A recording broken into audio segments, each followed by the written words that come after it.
들어가는 말. 부처님께서 49년간 설법하신 내용은 통상 아함부, 방등부, 반야부, 법화부, 화염부, 열반부 등으로 분류하고 있습니다. 이 중에서 반야부는 부처님께서 가장 오랜 기간인 약 20년간을 설법하신 것으로 분량으로는 600부가 넘으며 반야부의 대표 경전으로 우리나라에 유통된 것이 금강경과 반야심경입니다.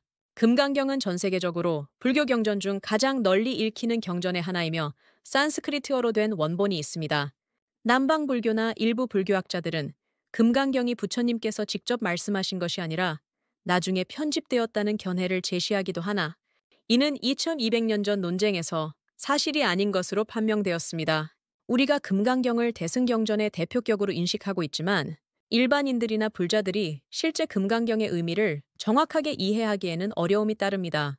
금강경의 원본이 외국어로 되어 있기 때문이기도 하지만 부처님 말씀의 핵심인 공과 무의 개념이 바로 나오기 때문에 일반인들이나 불교에 대한 어느 정도의 지식을 갖고 있는 불자들도 쉽게 이해하기 어렵습니다. 금강경은 지금까지 수많은 사람들이 번역을 했는데 구마라집 스님이 번역한 금강경 구역과 현장 스님이 번역한 금강경 신역이 대표적입니다. 중국에서는 육조 스님, 규봉 스님 등 5분 큰 스님들의 주석서를 금강경 오가해라고 하는데 우리나라의 금강경 주석서들 또한 중국 금강경 오가해의 영향을 많이 받았다고 볼 수 있습니다. 중국의 주석서들은 나란타 전통의 주석과 다른 부분들이 있는데 중국 나름의 선적인 해석이 많기 때문에 오역된 부분들이 있다고 여겨지며 따라서 여기서는 대승불교 전통인 나란타 승원 본연의 주석에 주안점을 두었습니다. 금강경의 원래 제목은 금강바냐바라밀경으로 산스크리트어 원문은 비에즈라체디카 프리스나 파라미타 수트라이며 이 경전은 벼락이 순식간에 내려쳐 번뇌를 부수는 것과 같은 지혜입니다. 부처님께서 인간이면 피할 수 없는 생로병사의 고통을 끊고자 6년간 고행을 하신 후 이루신 깨달음의 요지는 우주 만물은 원인과 조건에 따라 끊임없이 윤회하며 따라서 일체의 것들은 영원한 자체 성질을 갖고 있지 않고 무상과 무아를 깨닫지 못하고 무엇인가 영원성을 갖고 있다고 생각하고 그것을 붙잡으려는 순간 고통과 번뇌로 다가온다는 것입니다. 부처님께서는 인간의 모든 고통과 번뇌를 초월하는 경계가 있으며 인간이 행복해지기 위해서는 이를 위해 나아가야 한다고 말씀해주고 계십니다. 부처님 말씀에 대한 올바른 견해가 형성되고 사마타를 통해 집중이 되어 흔들림이 없는 상태를 지속할 수 있다면 우리는 지혜를 관찰할 수 있습니다. 그리고 이러한 지혜를 통해 우리는 궁극적인 행복에 이를 수 있습니다. 우리는 평생을 오로지 높은 지위에 올라 많은 돈을 벌고 좋은 배우자를 만나 가족을 이루고 좋은 음식을 먹고 좋은 옷을 입고 좋은 집에서 오래 잘 사는 것을 목표로 삼고 있습니다. TV에서도 책에서도 일상의 대화에서도 오로지 어떻게 하면 돈을 잘 벌 것인지 어떻게 하면 오감을 잘 만족시킬지 하는 것만을 주로 얘기하고 가르치고 있습니다. 우리가 평생을 살아가면서 추구했던 돈도, 명예도, 가족도, 건강도 잠시 동안의 즐거움과 기쁨일 뿐이며 시간이 지나면 결국은 더 큰 고통으로 돌아옵니다. 그런 것들이 허망하다는 것은 나이가 먹고 죽음이 가까워져야 조금씩 알게 됩니다. 우리는 평생을 잘 먹고 잘 살았다고 착각하다가 어느 날 막상 죽음 앞에 서면 우리에게는 그저 죽음을 피하려는 필사적인 몸부림만이 있을 뿐입니다. 우리에게 있어서 삶이란 죽음을 잠시 유예받은 날들일 뿐이지 그 누구도 죽음을 피할 수는 없습니다. 우리가 행복이라고 생각하는 모든 것들은 물거품처럼 왔다가 사라지는 하룻밤의 꿈처럼 허망한 것들입니다. 내 몸, 돈과 명예, 가족뿐만 아니라 우리가 변하지 않을 것이라고 생각하는 이 시간과 공간도 하느님도 신도 이 우주 만물의 어떤 것도 고정불변한 영원성을 가진 것은 없습니다. 부처님께서는 2600여 년 전 이러한 진리를 깨달으시고 수보리 존자와의 대화를 통해 무지와 무명 속에 살고 있는 중생들을 구제하고자 중생들이 어떻게 하면 행복에 이를 수 있는지 금강경을 통해 세세하게 말씀해 주고 계십니다. 우리가 웰다잉을 진지하게 고민할 때 상처에 새살이 차오르듯 삶이 풀리면서 지금 어떻게 살아야 하는지에 대한 진정한 웰빙을 할 수 있을 것입니다.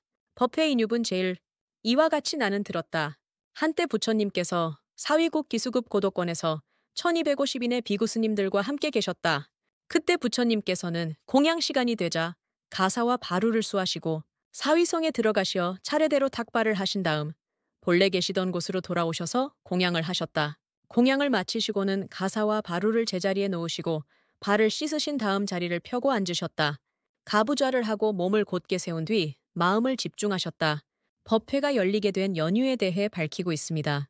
금강경은 32분으로 이루어져 있는데 산스크리트 원본을 번역한 후 양나라의 소명태자가 각 분절의 제목을 붙인 것입니다.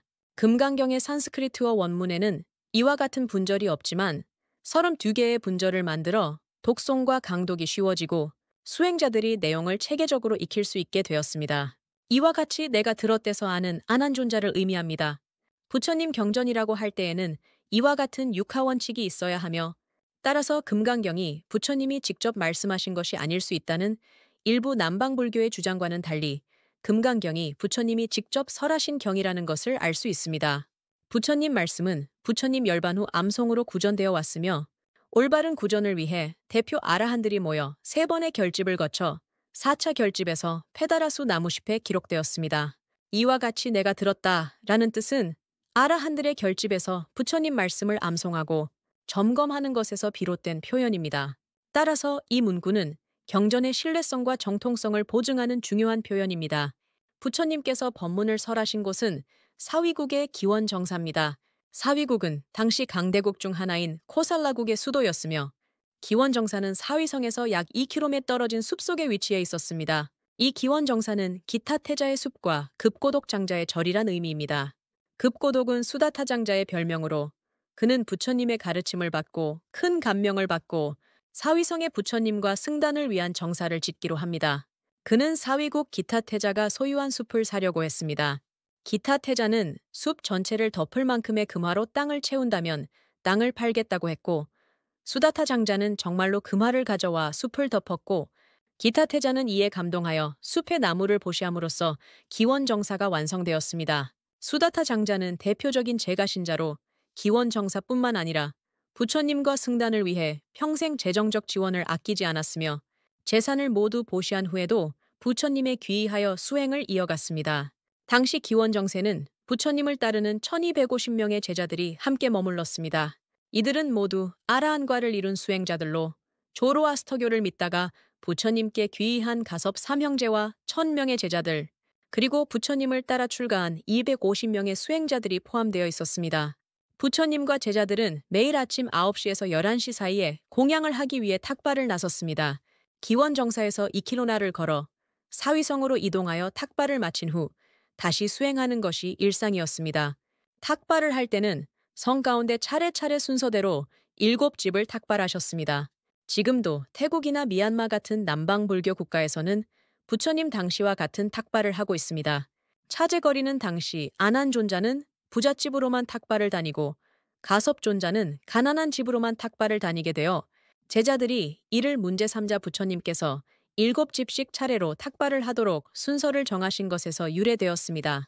7집 탁발을 해서 먹을 것을 얻지 못하면 굶어야 하는데 탁발을 못할 정도로 중생들의 정신적인 지주가 되지 못하면 차라리 굶으라는 엄격한 원칙이 담겨 있습니다. 탁발은 하루 한 끼를 하는데 이렇게 비로운 음식은 4등분으로 나눠서 한 무더기는 기원정사 근처의 동물에게, 한 무더기는 아프거나 어려서 탁발을 못 나가는 사람에게, 한 무더기는 거지에게, 그리고 나머지 한 무더기를 본인이 드셨습니다. 그런 후에 탁발로 더러워진 발을 씻으시고 자리를 깔고 정좌를 하고 앉으셨습니다. 탁발은 단순히 음식을 얻는 과정이 아니라 수행자의 철저한 청빈과 겸허함을 보여주는 방식이었습니다. 부처님은 이를 통해 세속의 욕망을 내려놓고 중생들과 함께 호흡하는 삶을 실천했습니다. 이 장에서는 금강경의 가르침이 단순히 이론이 아니라 철저한 수행과 실천의 결과물이며 이를 삶에서 실천하는 것이라야 한다는 것을 보여줍니다. 선형이 청분 제2. 그때 장로 수보리가 대중 가운데 있다가 자리에서 일어나 오른쪽 어깨를 드러내고 오른쪽 무릎을 땅에 꿇고 합장 공경한 후 부처님께 말씀드렸다. 드문 일입니다. 세존이시여, 열애께서는 모든 보살들을 잘 보호하여 주시고 모든 보살들을 잘 부탁하여 위촉해 주십니다. 세존이시여, 선남자 선여인이 안욕따라 삼맥삼보리심을 어떻게 머물러야 하고 어떻게 그 마음을 항복받아야 합니까? 부처님께서 말씀하셨다. 갸륵하고 갸륵하다 수보리야.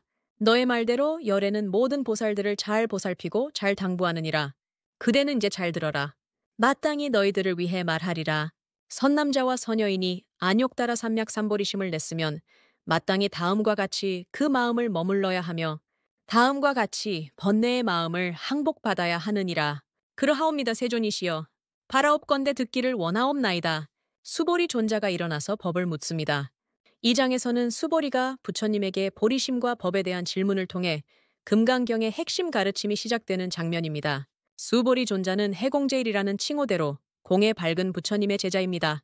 수보리가 일어나서 부처님에게 법문을 청합니다. 편단우견 우술차악지 합장공경은 부처님께 법문을 청하는 자세인데 가사를 빼서 오른쪽 어깨를 드러내고 오른쪽 무릎을 땅에 대고 손을 모아 공경한다는 의미입니다. 부처님에 대한 깊은 존경과 헌신을 드러내고 있습니다. 열애는 부처님을 부르는 10가지 이름 중에 하나로 산스크리트어의 타타가타를 번역한 것입니다. 잘 왔다 잘 가신 분, 진리의 세계에서 왔다가 진리의 세계로 가신 분이라는 뜻입니다. 아니 옥다라 삼맥삼보리는 위없는 바른 깨달음인 무아와 공성입니다. 수보리가 부처님에게 최고의 바른 깨달음을 얻고자 하는 사람이 어떻게 마음을 유지하고 어떻게 그 번뇌와 집착을 다스려야 하는지 묻고 있습니다. 바꿔 말하면 어떻게 하면 완전한 깨달음을 얻어 진정한 행복을 얻을 수 있는지에 대해 묻고 있으며 부처님은 이에 대해 최고의 깨달음인 무아와 공성을 위해 나아가는 사람인 보살은 어떤 마음으로 살아야 하는지를 설법하십니다. 특히 현대인들은 끊임없이 행복을 추구하지만 실상은 번뇌와 집착으로 인해 불행하다고 느끼며 많은 스트레스 속에 살고 있습니다. 우리는 모두 행복을 원하지만 돈과 성공이 행복인지 확신할 수 없으며 자유롭고 싶지만 끊임없이 비교하고 경쟁하는 삶을 벗어나지 못하며 마음의 평화를 원하지만 일과 인간관계 속에서 힘들게 살아갑니다. 수보리는 어떻게 하면 마음의 번뇌를 내려놓고 자유로워질 수 있는지에 대한 실천적인 질문을 던지고 있습니다. 대승정종분 제3 부처님께서 수보리에게 말씀하셨다. 모든 보살 마하살은 마땅히 이와 같이 그 번뇌의 마음을 항복시킬 것이니라. 모든 중생의 종류인 알로 태어난 것, 모태에서 태어난 것, 물에서 태어난 것, 화에서 태어난 것, 형상이 있는 것, 형상이 없는 것, 지각이 있는 것, 지각이 없는 것, 지각이 있는 것도 없는 것도 아닌 것, 이 모든 것들을 완전한 열반에 들게 제도하리라. 이렇게 한량없는 중생들을 제도하지만 실로 한 중생도 제도한 바가 없느니라. 왜냐하면 수보리야, 보살이 아상, 인상, 중생상, 수자상이 있으면 이는 곧 보살이 아니기 때문이니라. 대승의 바른 핵심은 무엇일까요? 이번 장에서는 부처님께서 대승불교의 핵심 가르침에 대한 말씀을 시작하십니다. 이 장에서는 부처님께서 보살이란 무엇인가를 정확히 정의하고 있습니다. 모든 보살 큰 보살은 마땅히 이와 같이 번뇌의 마음을 항복시켜야 합니다. 부처님께서는 모든 생명의 방식을 4가지로 설명했습니다. 난생은 새나 파충류처럼 알에서 태어나는 존재이며 태생 인간을 포함한 포유류처럼 어머니의 뱃속에서 태어나는 존재입니다. 습생은 곤충과 미생물처럼 습한 곳에서 태어나는 존재이며 화생은 천상 존재나 지옥 존재처럼 부모 없이 즉각적으로 태어나는 존재를 의미합니다. 이러한 모든 중생을 완전한 열반에 들게 제도하지만 실로 한 중생도 제도한 바가 없습니다. 왜냐하면 중생은 본래부터 자성이 없고 실체가 없는 존재이기 때문입니다. 만약 내가 누구를 도왔다면 도움을 주는 나도 도움을 받는 상대방도 본래 자성이 없는 연기된 존재이기 때문에 도움이라는 개념조차 하나의 인연일 뿐입니다. 여기서 금강경 핵심 중에 하나인 아상, 인상, 중생상, 수자상에 대한 얘기가 나옵니다. 부처님께서는 아상, 인상, 중생상, 수자상이 다 허구이기 때문에 깨뜨려야 함을 말씀하십니다. 아상, 인상, 중생상, 수자상은 금강경에 계속 나오는 중요한 개념으로 자세하게 설명하겠습니다. 일반적으로 아상은 나라는 존재가 진짜로 변하지 않고 단단하게 있다는 생각이며 인상은 너라는 존재가 따로 있고 나와는 분리된 존재라고 믿는 생각입니다. 중생상은 세상의 모든 존재가 각각 변치 않고 고정되게 존재한다는 생각이며 수자상은 과거에도 현재에도 미래에도 나라는 존재는 변치 않고 고정되게 존재한다는 생각입니다. 이것은 금강경 오가해 스님들의 일반적인 해석입니다. 불교가 중국으로 넘어가기 전 나란타 전통의 해석에 의하면 아상은 아트만이 없다는 생각인데 자체상이라고 하며 2가지의 상을 이야기합니다. 하나는 내 대한 생각이고 다른 하나는 대상에 대한 생각입니다. 우리는 변하지 않는 나가 있다고 생각하며 변하지 않는 대상이 있다고 생각하는데 나와 대상은 끊임없이 변하며 자성이 없습니다. 인상은 버머 푸트칼라로서 말 그대로 사람이라는 뜻입니다. 사람에게는 다른 생물에게는 없는 고정된 실체가 있다고 생각하고 다른 생명들과 다른 특별한 자성이 있어 우월하고 특별하다고 여기지만 인간이라고 특별히 불변의 자성을 갖고 있지 않다는 것이 무인상입니다. 중생상은 범어로 사뜨바인데 윤회하는 중생이라는 뜻입니다. 생명체가 고정된 실체가 있다고 생각하는 것인데 부처님께서는 변치 않는 자성으로서의 윤회하는 생명체는 없으며 상호 의존하는 연기로서 윤회한다고 하여 무중생상이라고 합니다. 수자상은 범어로 집안데 생명체에는 생명이라는 명근이 있어 이것은 영원성을 갖는 불변이라고 주장했습니다. 이름만 바뀐 또 하나의 아트만이라고 할 수 있는데 이런 아의 주체가 없으므로 무수자상이라고 했습니다. 내 몸은 100년 후에는 흔적도 없이 사라지고 맙니다. 100년은 말할 것도 없고 몇 년만 지나도 우리 몸을 이루는 물질은 완전히 다른 것으로 대체됩니다. 즉 자성이 없습니다. 우리가 나라고 생각하는 내 몸과 생각은 유아기, 청소년기, 성인기, 노년기를 거치면서 신체와 정신이 완전히 바뀌게 됩니다. 따라서 자성이 없는 내가 일으키는 마음작용들 또한 자성을 갖고 있지 않습니다. 우리가 느끼는 좋다, 나쁘다, 크다, 작다는 느낌들은 모두 상대적인 것들이지 절대적인 것들이 아닙니다. 내가 저 사람이 아름답다고 느끼면 그것은 나의 인식에서 아름답다고 느끼는 것이지 절대적인 아름다움이라고 할 수 없습니다. 아름다움의 기준은 시대와 문화에 따라 다르며 동양과 서양, 각 나라마다 아름다움의 기준이 다릅니다. 눈 오는 나를 좋아하는 사람도 있을 것이나 눈 오는 것을 싫어하는 사람도 있을 것입니다. 눈 자체는 본래 좋거나 나쁜 성질을 갖고 있지 않은데 받아들이는 사람에 따라 달라지기에 자성이 없다고 하는 것입니다. 누가 돈이 많다고 하는 것도 나의 인식에서 돈이 많은 것이지 돈 많은 사람들 사이에서는 많은 것이 아니며 정작 본인은 돈이 많지 않다고 생각할 수 있습니다. 결국 내가 일으키는 모든 마음작용들은 상대적인 것들이며 내가 인식하는 속에서의 마음작용일 뿐입니다. 따라서 우리가 느끼는 행복과 불행은 외적 조건에 의한 절대적인 것이 아닌 우리가 받아들이는 마음에서 비롯됩니다. 마음에서 일어나는 모든 느낌과 판단은 상대적이며 부질없는 것입니다. 내가 바라보는 대상의 하나인 지구는 나이가 45억 년 정도라고 하는데 지구가 형성된 이후 끊임없이 변화해왔고 지금도 끊임없이 변하고 있습니다. 다른 예로 물을 들 수 있습니다. 물은 수소와 산소라는 분자 구조와 산곤이라는 조건에서 젖는 성질인 물이 존재합니다. 조건이 다르면 얼음 혹은 수증기로 존재합니다. 모든 만물은 특정하게 무엇이다 라고 할 만한 것이 없으며 그것이 갖고 있는 특성 또한 연기에 따라 임시로 존재할 뿐입니다. 인상의 측면에서 부처님의 전생담에는 부처님께서 비둘기, 사슴, 코끼리로 태어났을 때가 있었는데 이것이 대승보살행을 위해 원생을 하신 것입니다. 인간만이 특별한 존재라는 생각은 상대적인 것이며 절대적이지 않습니다. 동물들도 인간처럼 생로병사를 겪고 감정을 느끼며 생존을 위해 살아갑니다.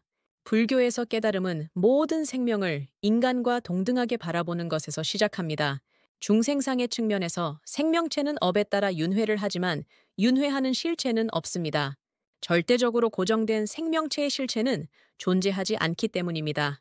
세친의 무중생상에 대한 해석은 보살은 이미 아라한의 열반을 이루었지만 여기에 머물지 않고 스스로 원력을 세워 육도윤회를 한다고 했습니다. 수자상의 측면에서 많은 사람들은 생명이라고 하는 것은 태어나서 죽을 때까지만 존재하고 죽으면 모든 것이 끝이라고 생각합니다. 그렇기 때문에 중생은 누구나 오래 살고 싶어 합니다. 대부분의 사람들은 죽음의 문제를 얘기하는 것도 꺼려하고 듣기조차 싫어하지만 연기로 이루어진 이 몸은 언젠가는 사라지고 맙니다. 수행이 경지에 오르면 오래 사는 것에 대한 상을 내지 않으며 죽음에 이르러서도 죽는다는 생각을 떠납니다. 깨달음을 이룬 사람은 삶과 죽음에 여여하며 오래 사는 것에 집착하지 않습니다. 무아상, 무인상, 무중생상, 무수자상을 나란타 전승의 해석에 따라 다시 설명하면 영원한 아트만은 없으며 인간만이 갖는 불변의 특성도 없으며 윤회하는 불변의 존재도 없으며 영원한 생명의 뿌리도 없다는 뜻입니다. 보살은 위에서 말한 아상, 인상, 중생상, 수자상을 가지면 보살이 아닙니다. 수보리가 부처님께 보살이 되기 위해서는 어떤 마음을 갖고 살아야 되겠습니까? 라고 물었을 때 부처님께서는 이와 같은 아상, 인상, 중생상, 수자상 네 가지 마음을 버려야 한다고 말씀하신 것입니다. 보살은 이러한 마음을 내야 하며 보살의 수행도 이 범주에서 되어야 합니다. 이러한 모든 중생을 제도하지만 실로 한 중생도 제도한 바가 없습니다.